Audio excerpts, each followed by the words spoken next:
This is James Corbett of CorbettReport.com with your Sunday update for this 6th day of June 2010. And now for the real news. Making headlines this week, the highly controversial Predator drone strikes in Pakistan, which have killed over 687 civilians and just 14 alleged al-Qaeda fighters since Obama took office, are being credited with another success. The site group is reporting that al-Qaeda has confirmed the death of the fictional organization's supposed third-in-command in an internet message last week.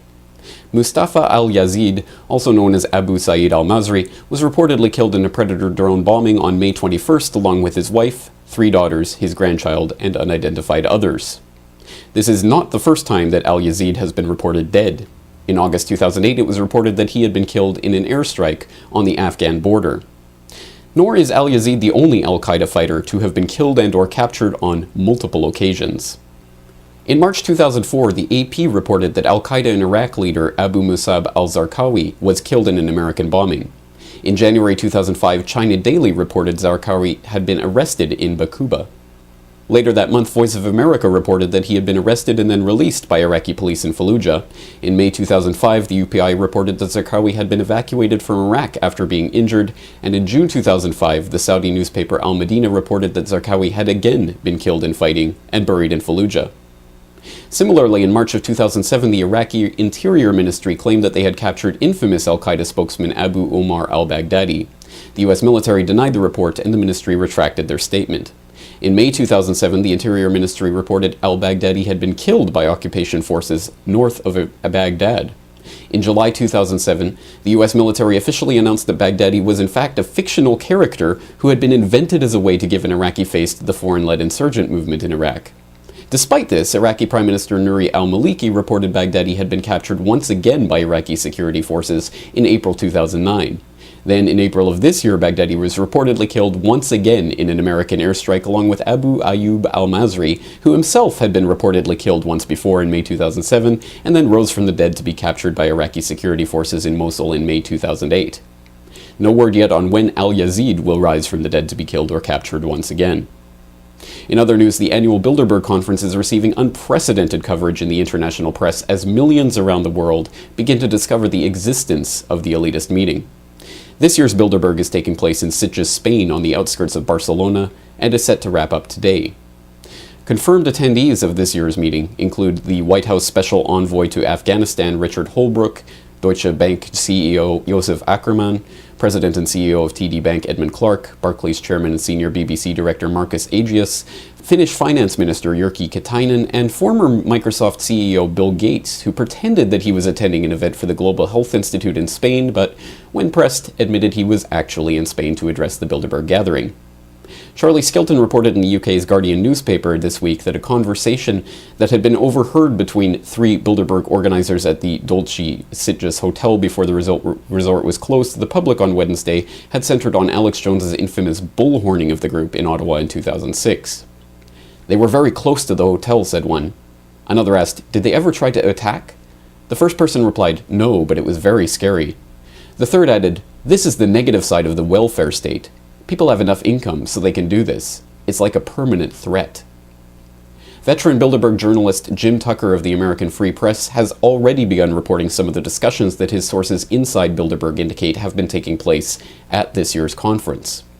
One source indicated that some people who have been invited to this year's conference decided not to attend because of the unprecedented scrutiny that the group has been receiving in recent years has made it a very unpopular event for elected politicians to attend.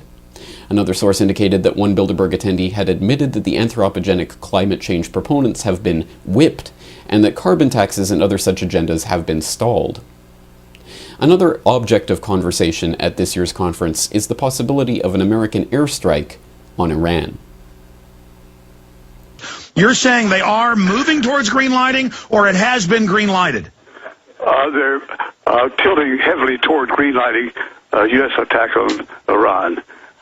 They're not 100% in agreement, but the majority of the Bilderberg kids favor U.S. airstrikes on Iran. And there will be some, of course, some more profiteering. And when you spill the lifeblood of our young men and the heart's blood of our women, you make money. These are. Well, plus, isn't that a political diversion during their banking looting? Well, it has that virtue too. It's also a diversion, but you also make money on. These are guys in manufacturing. You make money when you're making tanks and airplanes. Look for continued coverage of this year's conference as more details emerge from inside sources, and stay tuned to the Corbett Report for a follow-up interview with Bilderberg researcher Daniel Eschelin about what was discussed this year. Finally this week, the WHO swine flu pandemic hype is once again in the news. Last Thursday, WHO Director General Margaret Chan indicated that the pandemic, first declared as a top-level Phase 6 pandemic emergency by the WHO in June 2009, is still a pandemic, and a reassessment of that status will not be conducted until mid-July of this year. The announcement came on the exact same day as a startling new joint report on the WHO and its role in hyping the pandemic emergency from the esteemed British medical journal, BMJ, and the Bureau of Investigative Journalism.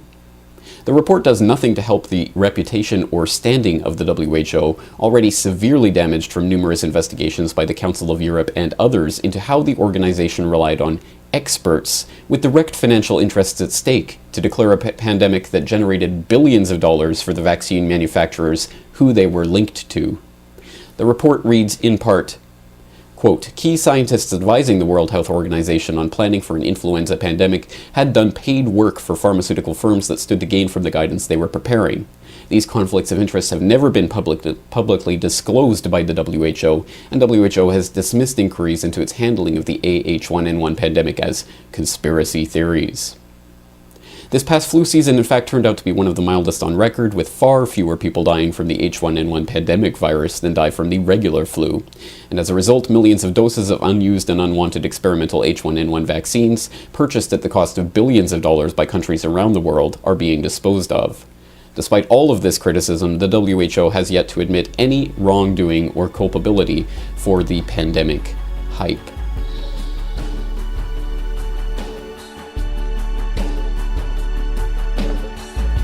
Now, stay tuned for episode 132 of the Corbett Report, Meet the Southern Poverty Law Center, where we examine the charitable organization that makes a fortune off of peddling hate.